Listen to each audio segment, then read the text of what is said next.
We are recording. We are Susu, Boo Boo, Buster, and the Wolfman. There's Boo, the corner.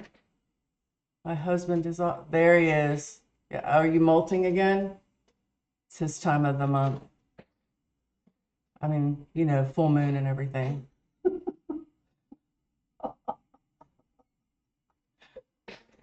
Back for Sabaton Wednesdays. We are, aren't we? Yes. Jess. We're going to watch today about the forgotten war heroine, Milunka Savic. Are you finished laughing at yourself? Sorry, everyone. Our rather glib is. Okay, well, how about you just put that down and we do this? We're good. All right, so what we're going to watch the History Channel's, the Sabaton History Channel's excerpt, and then listen to the song. Yeesh. Yes, here we go. Milunka Savic was one of the very few women who fought actively in World War I. She fought for the entire war, becoming one of the most decorated and badass women in military history.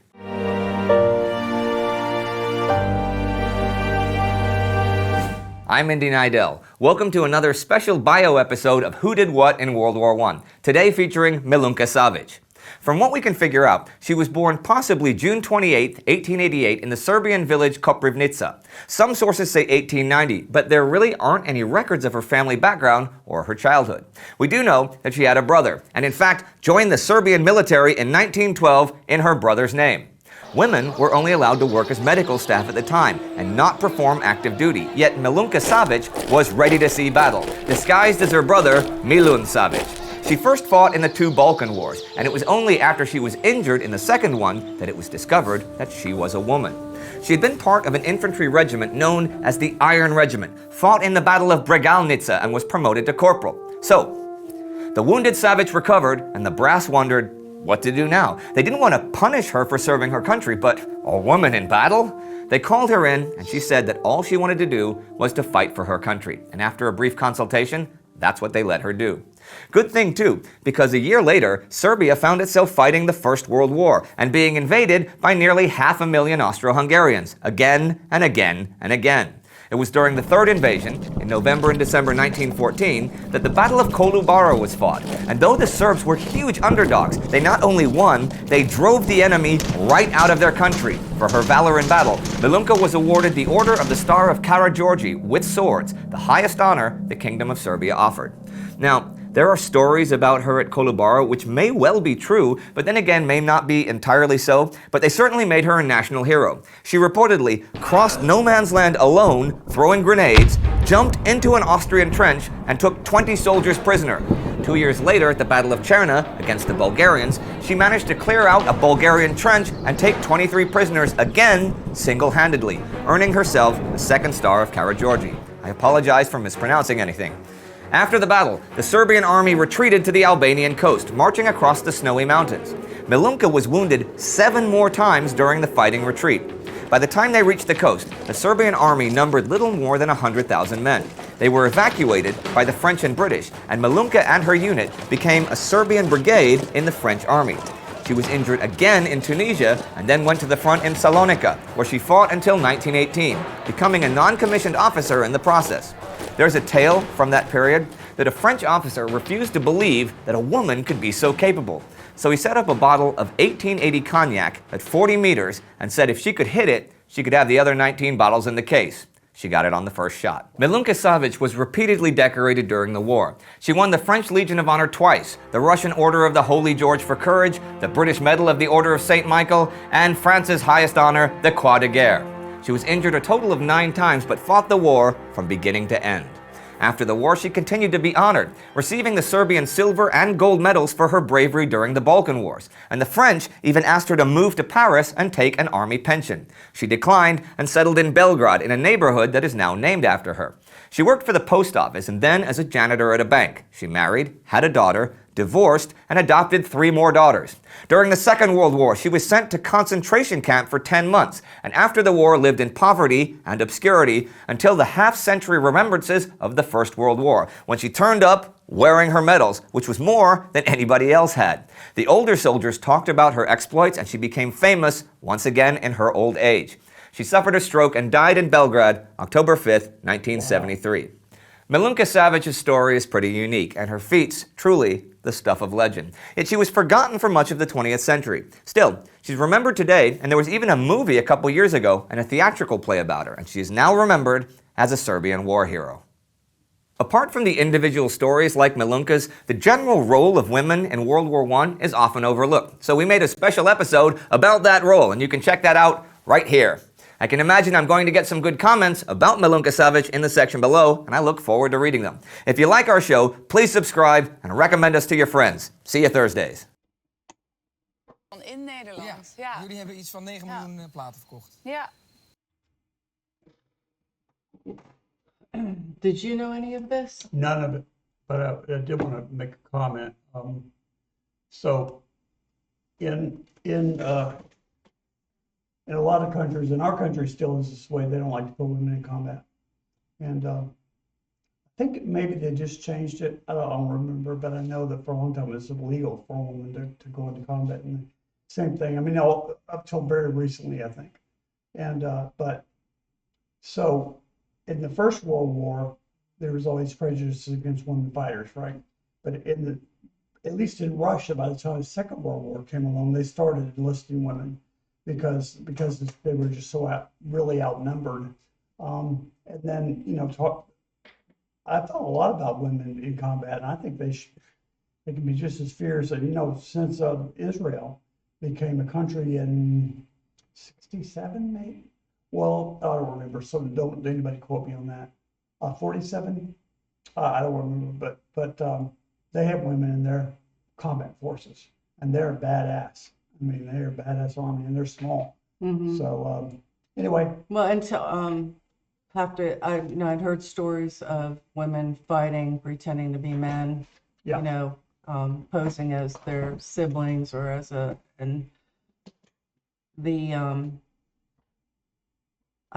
I just can't wrap my head around that. I mean, how wonderful, but also I just can't imagine doing that, going to that extent, the passion and the drive to go to that extent to fight. I think the argument against it is women bearing children. I mean, I've heard that argument before. That's where it started, yeah. Yeah. But wow, what a hero. Oh, no doubt. Yeah, No I'm doubt. looking forward to learning about more of the women in World War I. I want to watch that. Yeah. Me too. And then this is the video for Lady of the Dark. Sabaton, which is about Sabaton. Sabaton. So it's Wednesday. Wednesday.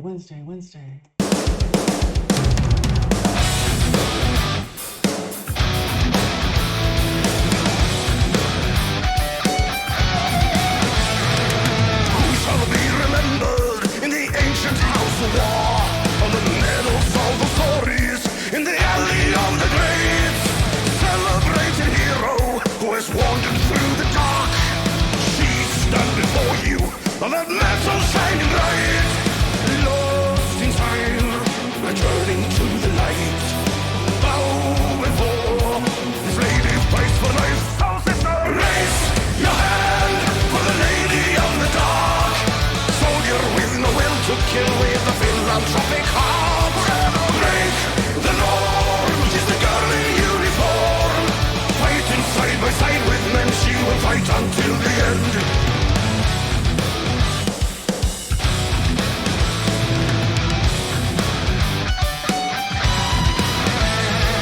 Like to be respected and to change her brother's fate. Took a bullet, earned her freedom and a place among the stars. And she served the Iron Squadron, served the toughest of them all. No fear of dying, for the front line she was born. Sacrifice, she took her brother's place. War to war, a place where she belonged. So brother, raise your hand for the lady of the dark. Soldier with no will to kill, with a philanthropic heart. Break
Man, I love that.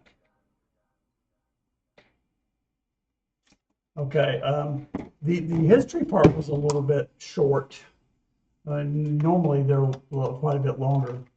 Yeah, this was just, I think, a little dabble at one hero. Yeah, yeah, And I think they have a longer history sections to Yeah. explore for more female heroes. But just the fact that the life she lived it's amazing It's to me. amazing. Not only that she went into combat pretending to be her brother, but then when she got out, she got married, had a child, got divorced, adopted 3 more children.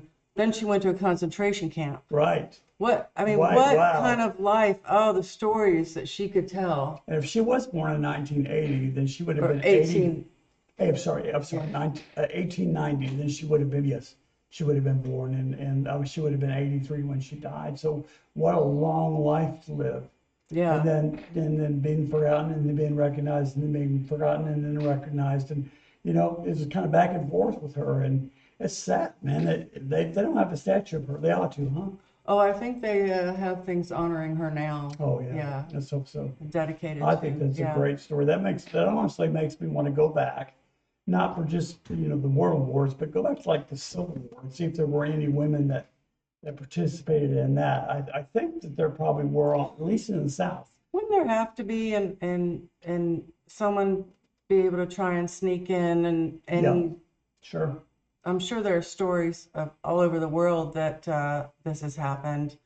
Well, young I- men go into war too, as young as 14, 15 Right, years and old. lie about their age And lie to about be their able age to be able to to. go. Yeah. And so I would think that yeah, I'm going to check that out, because I think there probably was in both armies, but especially the South, because they were totally outnumbered, especially by the end of the war. Mm-hmm. And so, yeah, that'd be a neat thing to, if you guys To research. know anything about that, or where to steer us in that direction, please do.